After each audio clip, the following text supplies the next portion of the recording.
Hello, everyone. Thank you for tuning in to Fireside Streams. I'm Lily Varelovich, Chief Creative Officer and President here at Fashion Snoops, and I'm so excited to be joined today by Ariel Daunay, who's a multidisciplinary teacher and healer. Fireside Streams is our opportunity to have conversations with influencers who inspire us, who are changemakers and disruptors. And I can honestly say that no one has changed my life more than Ariel Daunay. Ariel started my personal spiritual journey over 15 years ago. She influenced so much of my reality that I live today. So when exploring our spirituality conversation connected to our harmony sentiment, which explores how after a year of tension, division, discordance, many of us are seeking collective harmony of mind, spirit, body, and self, I couldn't think of anyone else better suited than my dear friend and life teacher, Ariel.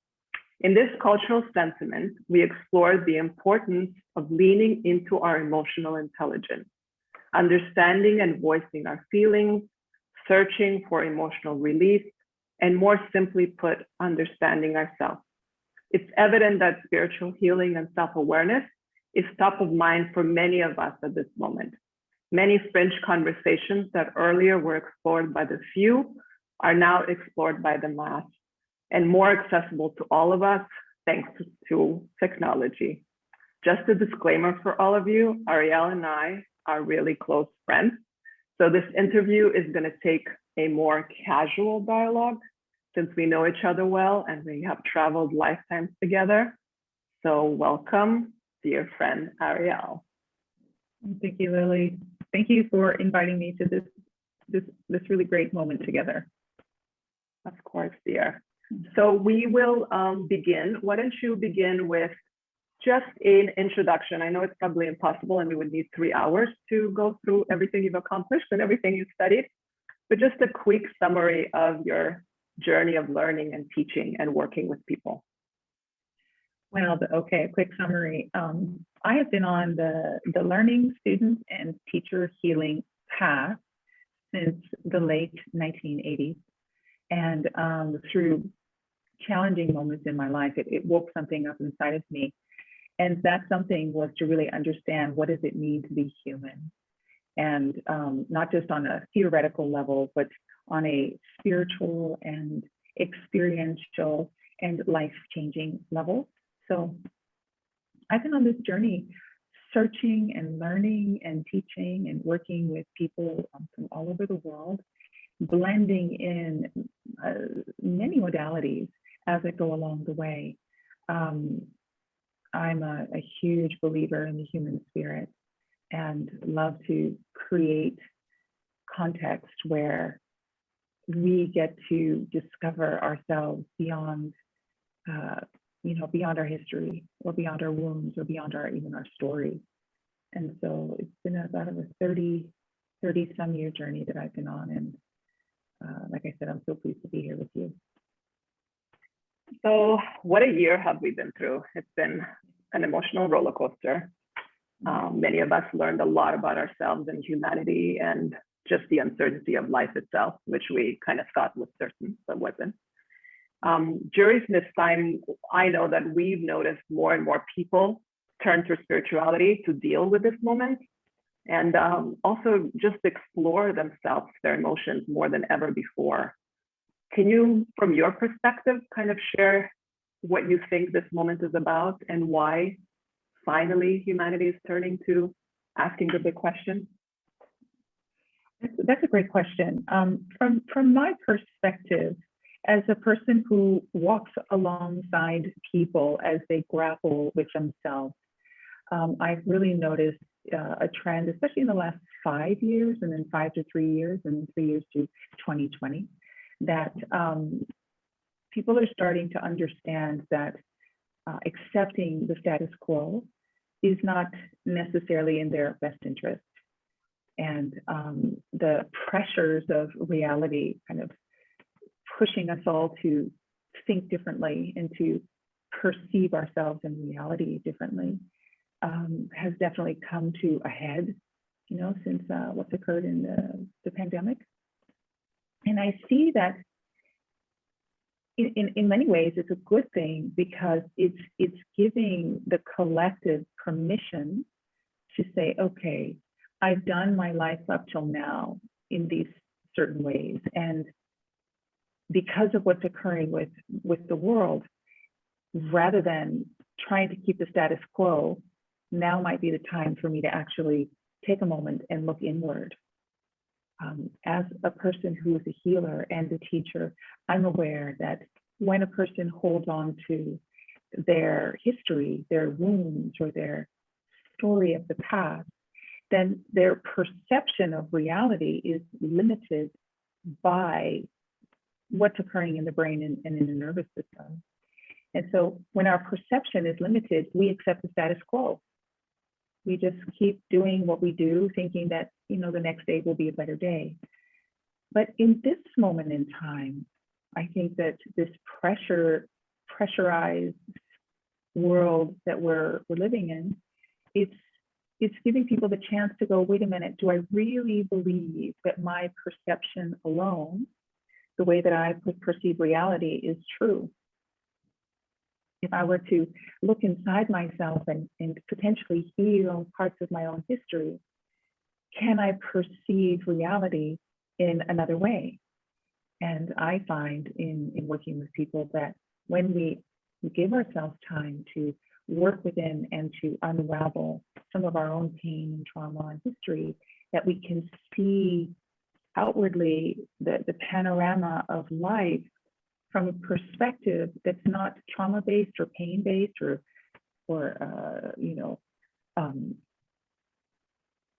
running off of the to-do, like a desperation base, but instead we can see the panorama of life as a phenomenon that's occurring that has multi layers to it. It's not black or white, it's layered.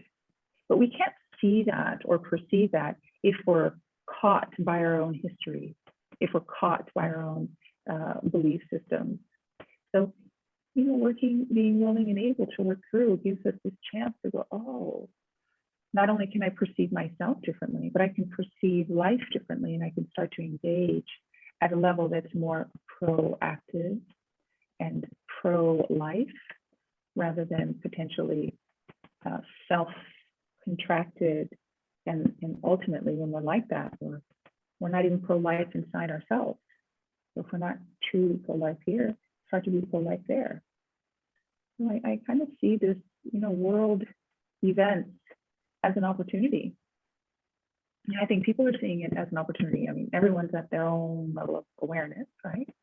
But ultimately, the path to solve what's occurring is going to take that we solve what's occurring here so we can perceive this at a more proactive level.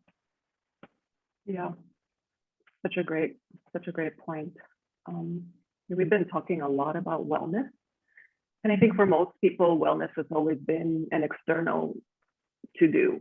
So working out, maybe even hopefully eating well, but mostly external. And now we understand that the wellness, I would say, spectrum is internal as much as it's external. So, this time, just the understanding for people of the taking care of internal self and the understanding of our emotional whole world that's occurring inside, that for many of us hasn't been a priority to feel, nor do we even know how to access it or what to do with it once we feel it. So I think many of us have learned how to numb that whole universe that's occurring inside. And we paid a lot of attention of taking care of our well-being from the outside. So just from your perspective, how, in this holistic spectrum of well-being, how, what's the importance of internal-based well-being, and how do we integrate it in this more holistic well-being lifestyle that we all so crave to live right now? Mm-hmm. I love that question. And I want to say, one of the things you just said that I think is important not to overlook is this numbness or this sense of overwhelm. Numbness and overwhelm is not natural. It becomes natural when we're overloaded with the externalized world. And then after a while, that sense of numbness, that inner numbness that happens, or overwhelm that happens, we can tolerate it where it becomes like a normal state. But in fact, numbness and overwhelm is a reaction state that the nervous system is caught inside of, and the brain is also caught inside of. So those two that we've normalized, I want to say that there's nothing normal about it, you know?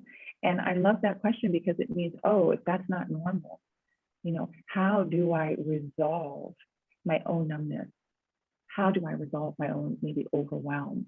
We must start here. We must understand that there's a way, and there's many ways to heal and work through that, so that behind the numbness is this beautiful vitality of life that's experienced in the heart, that's experienced in the lower part of the body, in the gut area, that's experienced in the tissues, and that's also experienced in what I love to call the field around us.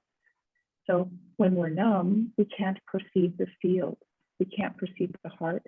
We can't perceive the lower body. Those are all numb too, right? So when we're not numb or overwhelmed, we can perceive and feel through the heart, through the lower body, and into the field. And all of that gives us information. And that information is a kind of, what I like to say, it's an intelligence. It's like we're more like octopuses, where we have our feelers that are always at play with reality. But when we're shut down or numb or overwhelmed, we're not at play with reality. Then we become like these to-doers, you know, we're just fulfilling our list, you know, going down that list, and day after day, year after year. And then life, the richness of life is missed by us. So a couple of things I want to say here. The brain is the hard drive for the whole mechanism of the body-mind. You can imagine the brain like the computer. It's a mechanism that is utilized or not utilized, just like our computers, right? We can buy a computer and we can use 2% of what its capability is, or we can be voracious in it and we can really engage in more mechanisms of the computer and maybe use it at 90%. It's the same as the human being. If the brain is the hard drive and it acts like a computer, depending on our lifestyle choices, we're using either 2% or we're using 90%. And the more we use within the beauty of this part of us, then the body comes alive, the body inward, the sensations, emotions, intuition, and then the field around us comes alive. And then our experience of reality, like I mentioned, is more multi-faceted rather than one or two dimensional. And the more multifaceted we become, the more we could say we become closer and closer to our spiritual journey, the evolution of the heart and the higher states of consciousness. But if we're numb and overwhelmed and we're stuck in our to-do and our reality is one or two dimensions to it, we lose all of that beauty and all of that information. So working or learning how to work with the brain, meditation is a beautiful way. There's many different types of meditation. There's also inquiry work that is a beautiful way of working with concepts, ideas, and history through the mind. This is very powerful. And the more we can really challenge our own belief systems, the more the brain comes alive to us, and then the more access we have to these other very, very potent parts of our humanity. Our humanity, our spirituality, they really are one. They're not one and then the other. You know, it's this beautiful connection that's never been not connected. We have to be aware of it if we're connected or not, you know? So I'm always a big proponent of people really learning to work within the brain, the nervous system, the body, to awaken and unleash through our own pain, our own traumas if we have them, so that we're connected and interconnected within the self, within the body, the field. And then I'll just add this, when we're connected to these aspects of ourselves, then we're naturally connected to each other. You know, each other is not a concept, Lily. You're not a concept for me. You are me. You are me. I know that. You know that. We are each other. And So my well-being is your well-being is my well-being, right? Not conceptually, but experientially, knowingly.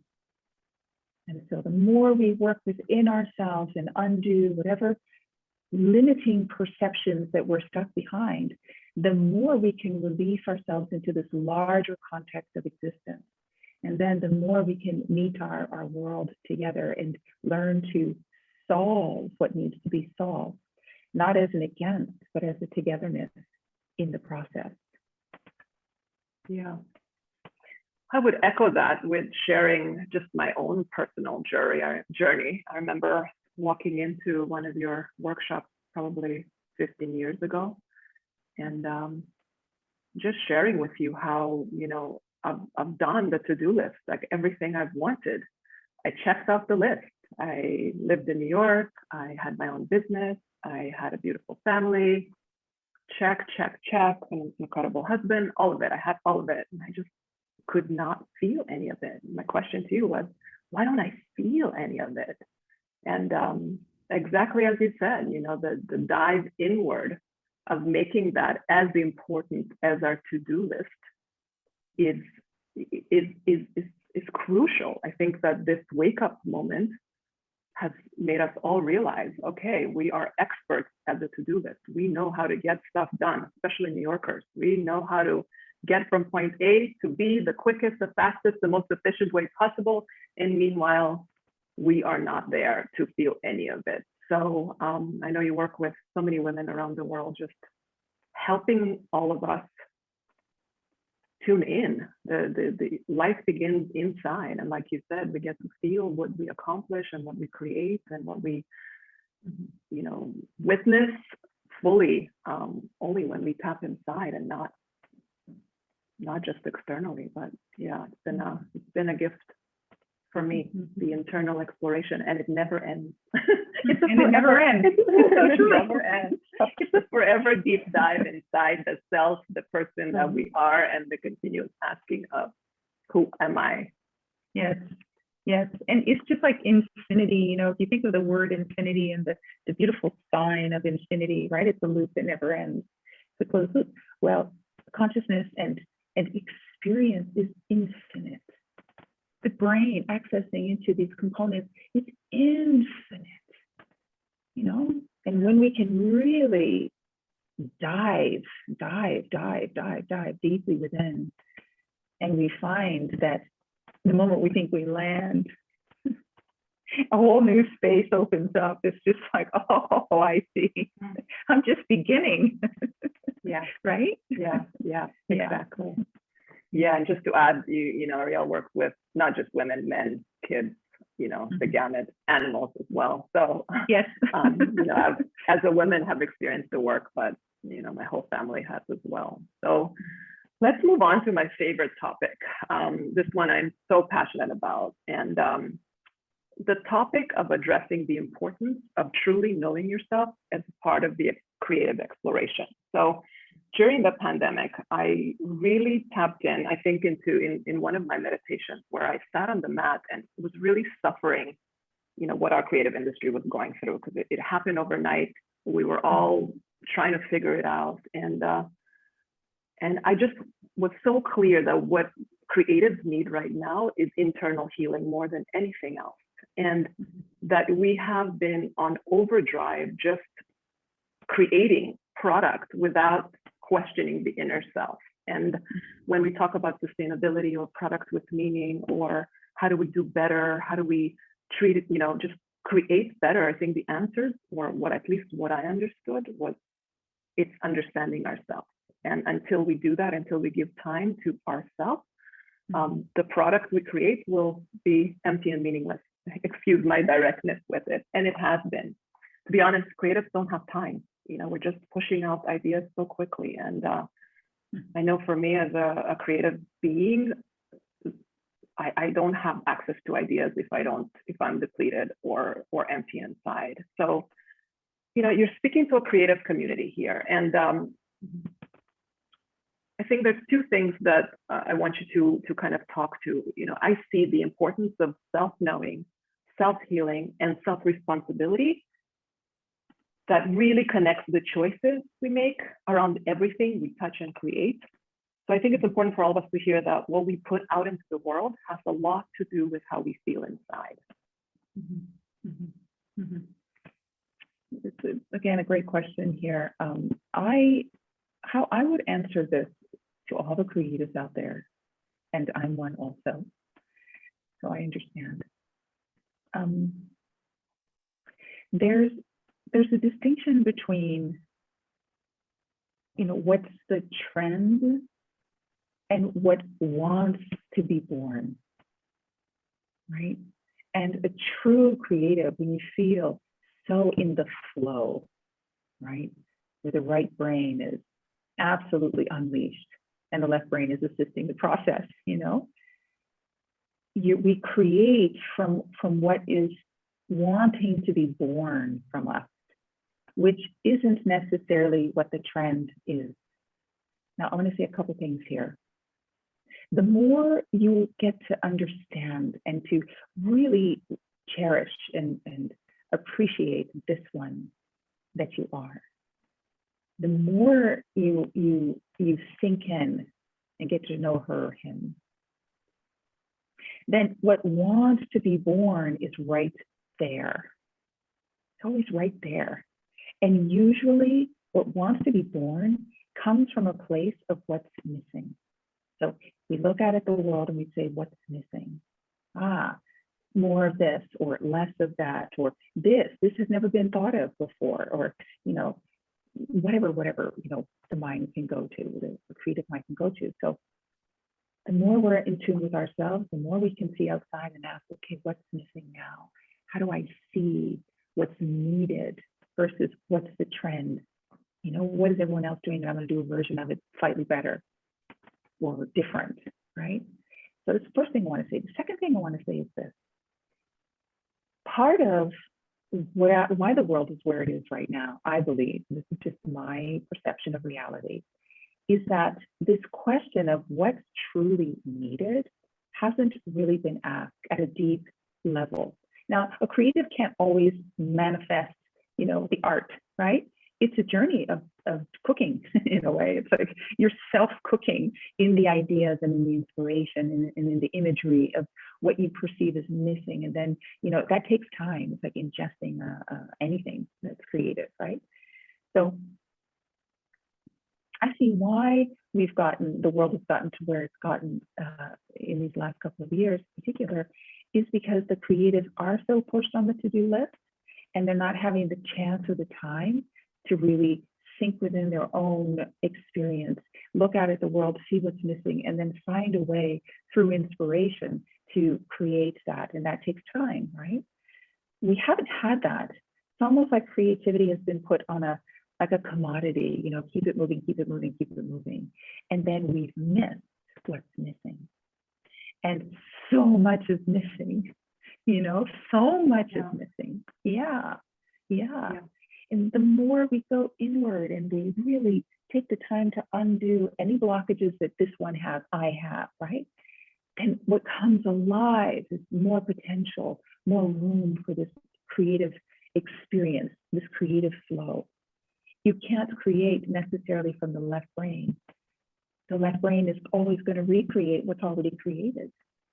You have to create from the right brain, left brain, which is an unknown process of undoing yourself, finding out what's missing, and then be inspired, and then move forward from there.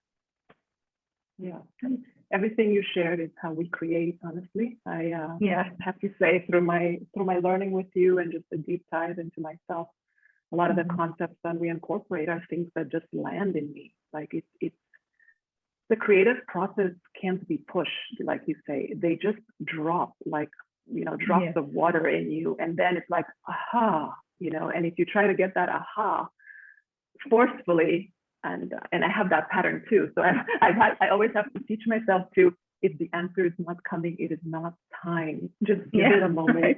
Just give it a moment. But I want to say more than 2.5 years ago, when we started working with our sentiments, which, as many of you that are clients know, we release 4 sentiments every season, and we build beautiful stories based on it. But those sentiments are words that land in me. And then I share it with the team. And sometimes we add a word because another team member had another word that landed in them. And then we search outward to prove what we feel, because it's an interesting practice of, I call it art and science, because on one hand, the creative artistic experience is a flow that just lands in you. But then as reporters and researchers, we have to prove that somehow scientifically. So that's when we go out into the world and find proof points and find reasons to almost why we feel that way. Now, we don't need a reason for how we feel, but in order to validate something for our clients or how to give a narrative around it, we do need to find some kind of proof point perspectives. But the ideas are always drops of words that happen. And I think that is, that's a way of creating that I don't think is taught enough in schools or in corporate structures or in any design houses. It's interesting because we'll look for the most creative, and then we'll hire them, and then we'll dry them out inside so they can no longer be the vessel that receives the genius drops that we've hired them to receive.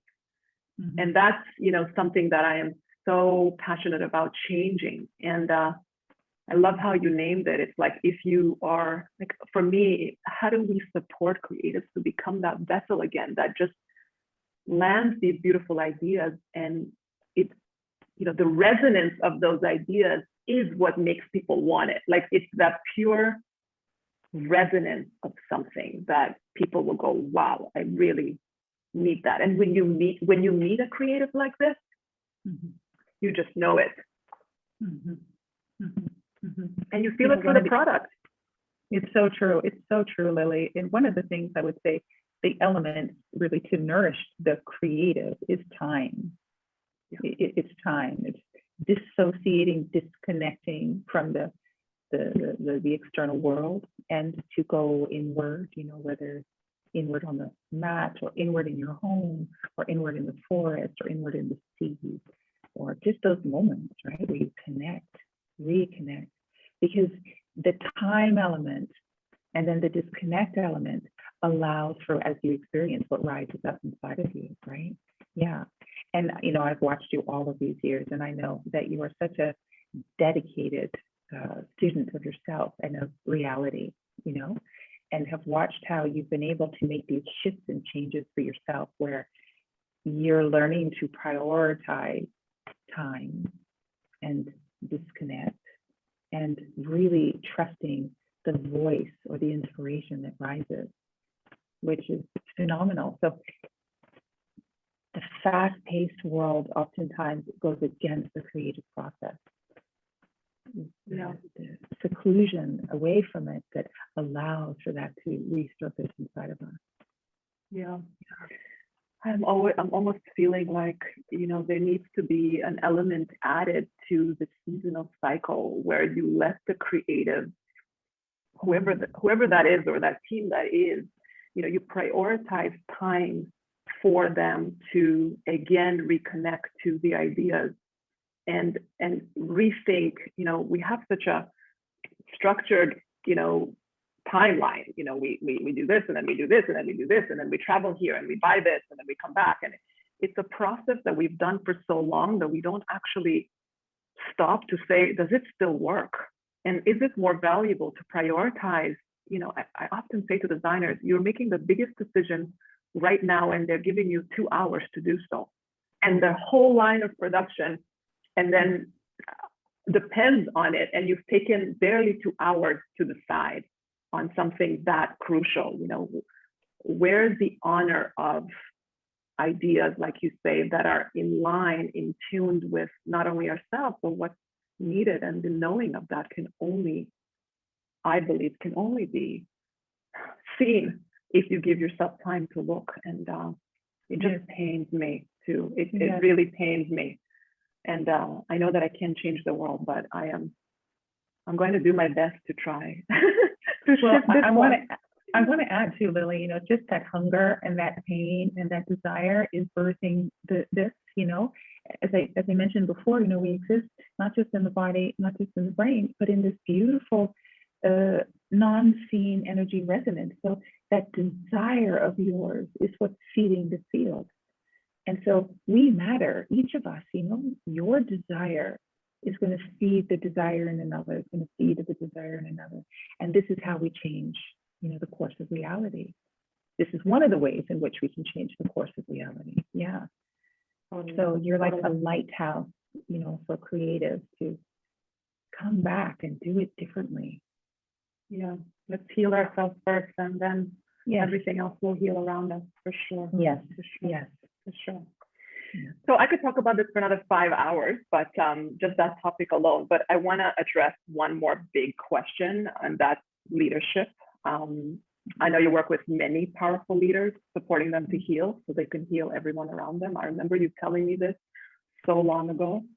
You know, just the more you work on yourself, the more you can affect everyone around you. And I know that's been kind of like, you know, for all of us who it's more difficult to take time out for ourselves, that's always been my guiding light. Well, if I'm, you know, I'm doing it for everyone around me. And I truly hope that my team can sense the, you know, the personal work I have done on myself, because I know that I'm a completely different leader because of it. I know that I honor people around me in a different way. And I just, you know, we have been, another passionate thing for us at FS is really helping companies to respect, you know, the ecosystem around them, which is their clients, their employees, their suppliers. You know, we are an ecosystem. It is not a one man for himself, because if we see it that way, we're not going to make it. And to be honest, more than ever, you know, consumers are expecting brands and companies who have a loud voice to stand for them. And everyone knows if you don't, you know, it is in 2 minutes, if you didn't say the right thing, everyone will know. But if we do it without, you know, so when I say leaders, it's everybody, you know, people who lead companies, people who lead teams, you know, just the investment in taking care of your people, so then they can take care of the people around them, so we could replenish communities and stand for each other, also begins internally. So I just want you to expand on that, because I know that's been your guiding light also. It's almost like you work with leaders, so and then you know that where they're placed in their world, they will change around them, because obviously you can't get to every person in the world as much as you'd like to. But yeah, share a little bit about that. Well, okay, I want to say something that might sound a little bit controversial, but I think this has to be named in this great conversation that we're having here. The way the world is today, you know, if we think of 8 billion people on the planet, that means we've got 8 billion different perceptions of reality, right? So not everybody sees this moment the same way, based off of what's in their brain, their ability to access their brain, their ability to access their heart, their ability to access the field and really live in this space. Every human being has their own perception. Now, the controversial part I wanted to say is this: the world is not utopia. We're not there. You know, we're in a world right now where there's a lot of push-pull and the people against each other, and it's not just in one country; it's all over the planet. So this ecosystem that you're speaking about, in order for 8 billion of us to evolve to a place where we prioritize the ecosystem of our family, our community, our nation, right? We're going to have to tackle some of the wounded parts that exist. And they're very, very, very real. You know, there's wounded parts in the human consciousness that still thinks that competition over one to another is viable or is important. You know, there's still people who think that it's a dog-eat-dog world, you know, and you can't convince them otherwise until they do this journey, until they go inward and really take apart how their brain has been wired through their life's experiences and how that's affected the numbness in their body, the overwhelm or the rage that's in them. So I love this topic, and it must be said that we have to look at what is not working, what needs and wants to be healed, And there's 8 billion of us. There's a lot of us. So it's going to take a kind of tipping point in those of us who are staunch, ones that know that we belong to the family of all of us together. It's going to take a tipping point of us to encourage those who are still in this me against them, I'm below or above, or whatever that mindset is. It's going to take us to hold space and invite them to change, to heal. Because as long as you fix your ecosystem, which is a beautiful thing to do, but if we've got this monster that's also eating, at the system itself, there's a tug of war. So we have to recognize that not everyone is in the same place. And we're all on a journey together. And we hold space for each other, we hold space for one another. And we invite these conversations, right? And we need to have a lot of these conversations. And to include those who are not in this conversation. And those are a lot of my clients. They are the clients who see the world as black or white, or me against them, or us against them, right? Or power over, power under. And for me as a healer and a teacher, it takes a lot of patience on my part to sit aside and work with and to deeply understand their point of view, and then to coax them, through that point of view into really being able to see reality much more expansive and much more collective than just subjective, me, myself, and I, So we're in that moment, it's extraordinary. And I'll just say this, I have had and I have the privilege to sit by people who have tremendous power in this world, and they don't yet see that we are an ecosystem. The truth is they don't see it. Their brain is wired to not see it. And it takes a discipline and a tenacity with them until they start to see it. So those of us who see it, we keep going, we keep making these connections, and we keep growing our capacity within our community, recognizing that there is a whole other group that's not there yet. And they exist too. And these two worlds sometimes clash together. We need to find a way, to heal even the clash. Yeah. I guess we can't give up. If we can't surrender to this. Just healing your own circle and your own, the close radius in still has effect on change, Yes. And Yes, it really does. It really does. And to recognize that there's a momentum of history that's also at play, and that momentum has had its way, on the planet for a long time. And so as we heal ourselves, it's going even deeper in recognizing, oh, I've seen that part of myself too. I know what that's like.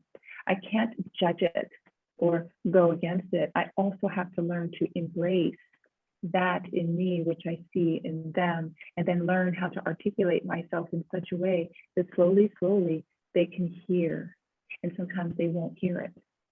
And you still have to find a way to stay within the conversation, stay within the difficulty, which is a lot of what my work is about. A lot of what my work is about is me staying in the depths of what's not being healed and staying long enough until the spark awakens and someone starts to come alive and they start to go, ah. And I've had many clients who've had that experience. And then they do go back into their very, very high-powered positions in big companies, and they slowly, slowly start to make change. But it's not easy. It's not easy. Yeah, I was just going to say, have you seen examples of your work affecting? You named it. I think there was a big push many years ago of just investing in your team members and providing spiritual healing and meditation. And it was always seen like, okay, that's the thing you do for your people, almost like providing, health insurance. But, I see it as a really smart business decision, because it creates a more healthy business, not just healthy employees, So maybe before we close, just spend a little bit of time talking about that. Why is it a smart business decision to really prioritize, the spiritual healing for everyone in your ecosystem as much as possible? Well, as I said, the nature of my work does have me sit with people who don't have that understanding. And so I do get to see firsthand the mind of people who don't see that. They see shareholders, they see stock options, they see their bonuses over someone else's bonuses. They see that world and they're very, very engaged in it and committed to it. And a lot of those people are in a state of numbness, as you mentioned earlier. A lot of them, how they got to where they got to, in some way they had to shut down and become numb so that they didn't feel, so that they could keep going in that way, in that pace, right?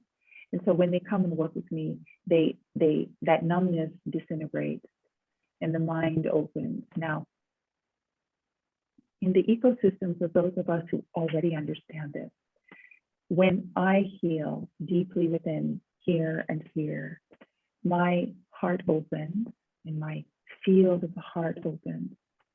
And so if I do that and you do that, and then you do that, and she and he and he and she and she and he and he does that, then the field between us expands more and more and more. And we are in this knowing of oneness, not conceptually, but we live it, right? Well, those who have stock options and they're shareholders and they're in this, like, I want to get ahead, or I want to stay at the lead, or whatever it is that's in their thought process. Over time, what we're doing is we're extending the field. And over time, we'll start to invite those who are not there into another world. Now, I will say this. Some of the people with whom I work with, after working with me for a period of time, they're usually brought to their knees in tears because they didn't know. They couldn't see it. They could only see what their mind was showing them. And because they numbed out so fully in their body, they couldn't feel it or perceive it.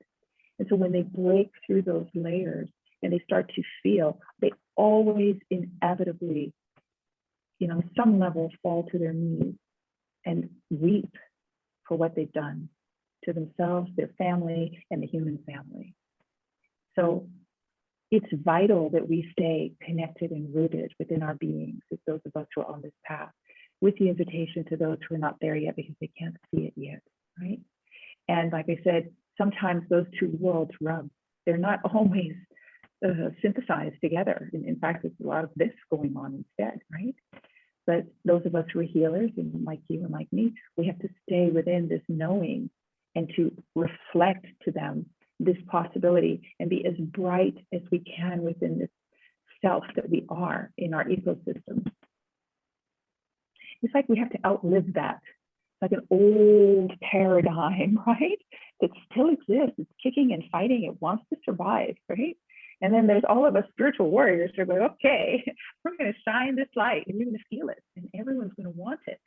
We want this much more than the bank account or the, So yeah, we're in a moment. Nothing is perfect. This is not utopia. This is a world that clashes right now.